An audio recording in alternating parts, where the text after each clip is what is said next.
ಹಾಗೆ ಇನ್ನೊಂದೊಂದು ಹೇಳಲಿಕ್ಕೆ ಇಷ್ಟಪಡ್ತೇನೆ ನಾನು. ಏನಂತಂದರೆ, ಈಗ ನಾವು ಇಷ್ಟೊಂದು ಹೇಳ್ತಿದ್ದೇವಲ್ಲ, ಇಷ್ಟು ಮಾಡಿದ್ವಿ ಅಂತ ಹೇಳಿ, ಬಟ್ ಅದೇನು ಗೊತ್ತಾ, ಅದೆಲ್ಲ ಟಿಪ್ ಆಫ್ ದಿ ಐಸ್ಬರ್ಗ್ ಅಂತ ಹೇಳ್ಬೋದು. ಅಂದರೆ ಮಾಡಿರೋಂಥದ್ದು ಮಾತ್ರ ಕಾಣುತ್ತೆ, ಅದ್ರ ಹಿಂದಿರುವಂಥ ಪ್ರೊಸೆಸ್ ಇದೆಲ್ಲ ಅದು ಇನ್ನೂ ಸಮುದ್ರದಲ್ಲಿ ಎಷ್ಟೋ ಭಾಗ ಐಸ್ ಉಳಿದೋಗಿರತ್ತೆ, ಅಂದರೆ ಇರತ್ತಂತೆ. ಕಾಣುವಂಥದ್ದು ಸ್ವಲ್ಪ ಭಾಗ ಮಾತ್ರ, ಐಸ್ಬರ್ಗ್ನ ಟಿಪ್ ಮಾತ್ರ.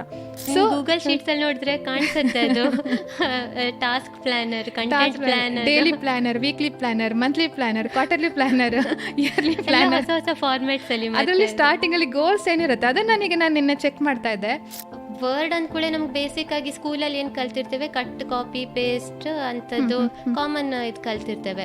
ಆದರೆ ಈ ಬುಕ್ ಮಾಡುವಂಥ ಪ್ರೊಸೆಸ್ಸಲ್ಲಿ ಎಷ್ಟು ಒಳ್ಳೆ ವಿಚಾರಗಳು ನಮಗೆ ಅಂದರೆ ರಿಸರ್ಚ್ ಮಾಡುವಾಗ ಕಂಡು ಬಂದಿದೆ ಅಂದರೆ, ಈಗ ಒಂದು ಸೆಂಟೆನ್ಸ್ ಇರುತ್ತೆ, ಆ ಸೆಂಟೆನ್ಸನ್ನು ನಾವು ಹೆಡ್ಡಿಂಗ್ ಆಗಿ ಯೂಸ್ ಮಾಡಬೇಕಾದ್ರೆ ನಾವು ಅದಕ್ಕೆ ಏನೇನು ಮಾಡ್ತೇವೆ, ಬೋಲ್ಡ್ ಮಾಡ್ತೇವೆ, ಅಂಡರ್ಲೈನ್ ಮಾಡ್ತೇವೆ, ಮತ್ತು ಬೇಕಾದರೆ ಸೆಂಟರಲ್ಲಿ ಅಲೈನ್ಮೆಂಟ್ ಮಾಡ್ತೇವೆ.